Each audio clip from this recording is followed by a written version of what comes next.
Political बाबा में आपका स्वागत है। मैं हूं मनोरंजन भारती। आज बात करेंगे बिहार की राजनीति, खासकर लोक जनशक्ति पार्टी में जो कुछ चल रहा है उसके पीछे। लोक जनशक्ति पार्टी की स्थापना रामविलास पासवान ने की थी। उनके मौजूदा लोकसभा में 6 सांसद हैं।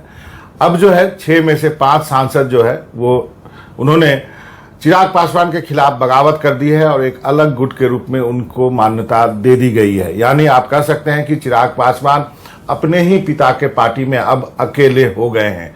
इसकी वजह क्या है? इसकी वजह के कई बिंदु हैं और सबसे बड़ा बिंदु यह है कि इन सब स्प्लिट के पीछे, ये जो विभाजन हुआ है या 5 सांसद छोड़ के चले गए हैं, इसके पीछे नीतीश कुमार का हाथ है। नीतीश कुमार का हाथ क्यों है?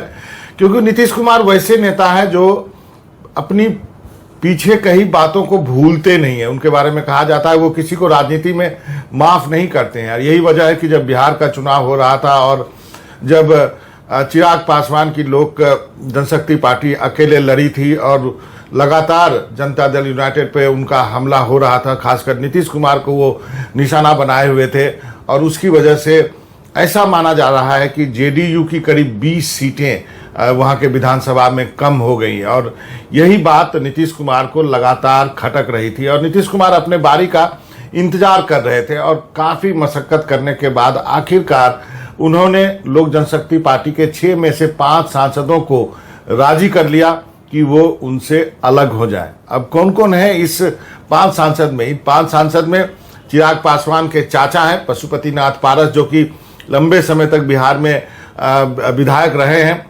वहाँ उसमें उनके एक भाई भी हैं प्रिंस राज, जो कि उनके दूसरे चाचा जो कि अब नहीं रहे रामचंद्र पासवान, उनके पुत्र हैं। तो इन सभी लोगों ने, साथ में महमूद कैसर भी हैं, वीना देवी हैं, इन सब लोगों ने एक अलग गुट बना लिया और उनको लोकसभा अध्यक्ष ने मान्यता भी दे दी है। अब इससे नीतीश कुमार को क्या हासिल होगा? नीतीश कुमार को इससे यह हासिल होगा कि अब लोकसभा में उनके सांसदों की संख्या 16 से बढ़कर के 21 हो जाएगी, जबकि बीजेपी के पास 17 सांसद हैं। तो एक तरह से लोकसभा में नीतीश कुमार को अपर हैंड मिलेगा और एक तरह से नीतीश कुमार ने बदला ले लिया। चिराग पासवान अकेले पड़ गए हैं। अब सबसे बड़ा सवाल है कि चिराग पासवान करेंगे क्या? उनके पास विकल्प क्या है? इसके लिए आपको समझना होगा कि बिहार के दलित की राजनीति क्या है। बिहार के दलित की राजनीति में आपको मैं बता दूं कि 2 कास्ट ऐसे हैं जो कि काफी मजबूत है। एक कास्ट का रिप्रेजेंटेशन पासवान जाति करती है, दूसरे का माझी जाति करती है और यही वजह है कि जीतन राम माझी एक प्रमुख चेहरा है अभी बिहार के राजनीति में। दूसरा प्रमुख चेहरा जो है रामविलास पासवान थे। अब उनके उत्तराधिकारी के बारे में जो है चर्चा चल रही है। यहाँ पे बता दूं कि बिहार के दलितों का जो सेंटीमेंट है, जो भावना है, वो नीतीश कुमार के साथ उतना अच्छे तरह से जुड़ा नहीं हुआ है। उसके पीछे कई कारण है। सबसे बड़ा कारण है बिहार में जो शराबबंदी हुई है उसका सबसे बड़ा खामियाजा इस दलित वर्ग को ही उठाना पड़ा है। उनके ऊपर केस मुकदमे हुए हैं। कहा जा रहा है कि सबसे बड़ी संख्या में दलित लोग ही जेल में बंद हैं और गाहे बगाहे यदि किसी को गिरफ्तारी दिखानी होती है तो पुलिस दलित को पकड़ के ही गिरफ्तार करती है। यही वजह है कि आपने देखा होगा कि जीतन राम मांझी बार बार इस बात की मांग करते हैं कि बिहार में शराबबंदी को खत्म कर दिया जाए। दूसरा, जीतन राम मांझी को यह भी मालूम है कि दलितों की भावना नीतीश के साथ नहीं है। यही वजह है कि वो एक तरह से विपक्ष की भाषा भी बोलते हैं नीतीश कुमार के कैबिनेट में रहते हुए। अब करना क्या होगा चिराग पासवान को? क्या चिराग बुझ जाएगा या चिराग जलता रहेगा? इसके लिए चिराग पासवान के पास विकल्प हैं, क्योंकि भारतीय राजनीति की ये सच्चाई है कि जब भी उत्तराधिकारी किसी राजनीतिक दल का चुना गया है या दिया गया है तो वो पुत्र ही होता है, भाई नहीं होता है।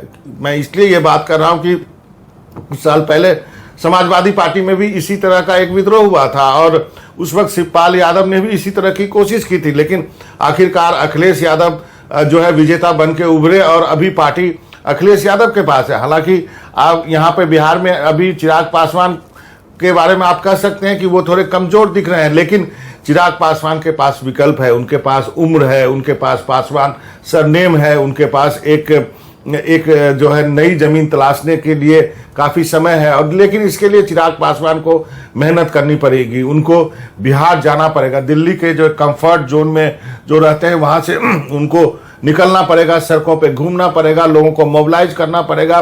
युवाओं के साथ जुड़ना पड़ेगा, बाकी लोगों से मिलना पड़ेगा, क्योंकि इतना तो तय है कि 6% जो पासवान वोट है वो काफी मायने रखता है लोक जनशक्ति पार्टी के लिए, और उस पर यदि जो मेहनत यदि करेंगे चिराग पासवान तो उनको सफलता मिल सकती है।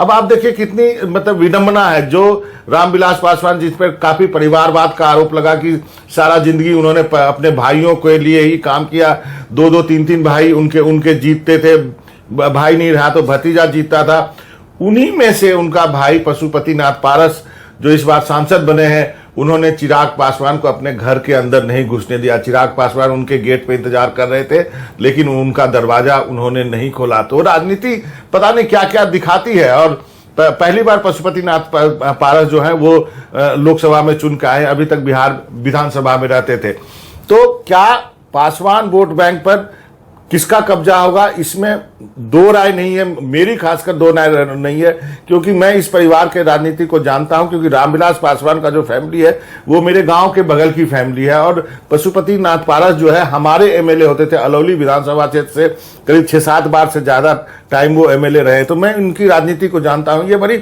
सुविधा की राजनीति करते हैं कि कोई कन्फ्रंटेशन नहीं होना चाहिए। शायद उनको लगता है कि जेडीयू में जाएंगे तो थोड़ी और सुविधा में रहेंगे, शायद कोई एक मंत्री पद भी केंद्र में मिल जाए कुछ दिनों के लिए, लेकिन आगे पार्टी को कैसे ले जाना है उसके लिए मुझे लगता है चिराग पासवान के पास ही भविष्य है। लेकिन उसके लिए चिराग पासवान को काफी मेहनत करने की जरूरत है। एक युवा चेहरा है, एक विजन दिया था उन्होंने चुनाव में, भले ही वो सक्सेसफुल नहीं हुए, लेकिन बीजेपी भी इस खेल में चुप नहीं बैठेगी। बीजेपी नहीं चाहेगी कि चिराग पासवान का चिराग बुझ जाए, डूब जाए उनकी पार्टी। वो भी किसी न किसी हालत में लोक जनशक्ति पार्टी को जिंदा रखने की कोशिश करेगी, क्योंकि आने वाले दिनों में वो चेकमेट कर सके नीतीश कुमार को। अब कई तरह की संभावनाएं कही जा रही है, कहा जा रहा है आने वाले दिनों में नीतीश कुमार 2024 के पहले फिर से एक बार पलटी मारेंगे क्या फिर एक बीजेपी बैक करके चिराग पासवान को एक नए फोर्स के रूप में खड़ा करेगी, या फिर ये भी कहा जा रहा, कुछ राजनीतिक पंडित जो बिहार की राजनीति पे नजर रखते हैं उनका कहना है कि अब समय आ गया तेजस्वी और चिराग पासवान को मिलकर आपस में बात कर करके कुछ एक अरेंजमेंट कर लेना चाहिए, क्योंकि आने वाले दिनों में यही जो है बिहार की राजनीति में रहने वाले हैं। क्योंकि बाकी लोगों का युग जो है खत्म हो गया, पासवान रहे नहीं, नीतीश कुमार की उम्र होने लगी है, जनता दल यूनाइटेड में कोई नया युवा चेहरा ऐसा उत्तराधिकारी के रूप में दिख नहीं रहा है। लेकिन ये दो चेहरे हैं जो कि अभी बिहार के राजनीति में है। चिराग पासवान भले हाशिए पे हैं, लेकिन तेजस्वी जो है काफी आगे बढ़ चुके हैं। तो कई तरह की संभावनाएं कही जा रही है, लेकिन अब सबसे बड़ी बात यह है कि क्या चिराग पासवान कोई ऐसा निर्णय लेंगे। कुछ लोग ये भी कह रहे हैं कि एक उपाय ये है कि क्या चिराग अपने सभी सांसदों को बर्खास्त कर सकते हैं, पार्टी से निकाल सकते हैं, अपनी पार्टी बचा सकते हैं। एक फार्मूला ये भी दिया जा रहा है कि चिराग पासवान चाहते हैं कि उनकी मां को अध्यक्ष बना दिया जाए, जिससे कि पार्टी किसी तरह से बच जाए। तो कई तरह के फॉर्मूले पे विचार चल रहा। राजनीति में कुछ भी कहना जल्दबाजी होगा, लेकिन इतना तो तय है कि बिहार में पासवान के सक्सेशन की लड़ाई अभी चलेगी, और इतिहास गवाह है कि सक्सेशन यानी उत्तराधिकारी जो है पुत्र ही होता है। रामराज में भी जब भरत को सत्ता दी गई तो खराव रख के ही उन्होंने सत्ता चलाई थी। तो लेकिन उसके लिए चिराग पासवान को काफी मेहनत करने की जरूरत है। देखते हैं चिराग वो सब कर पाते हैं या नहीं। यदि नहीं कर पाएंगे तो फिर चिराग को डूबने से कोई नहीं बचा सकता है। लेकिन एक उम्मीद है, यदि युवा हैं, पढ़े लिखे हैं, अच्छा बोलते हैं, अच्छा समझते हैं, अच्छा विजन उन्होंने बिहार के लिए पिछले चुनाव में दिया था, भले ही सफलता नहीं मिली उनको, लेकिन विफलता ही सफलता की सीढ़ी होती है। यदि चिराग इसको समझ लें और मेहनत करना शुरू कर दें तो जरूर उनको सफलता हाथ लगेगी। पॉलिटिकल बाबा में आज इतना ही। कल एक नया टॉपिक होगा, नई बातें करेंगे।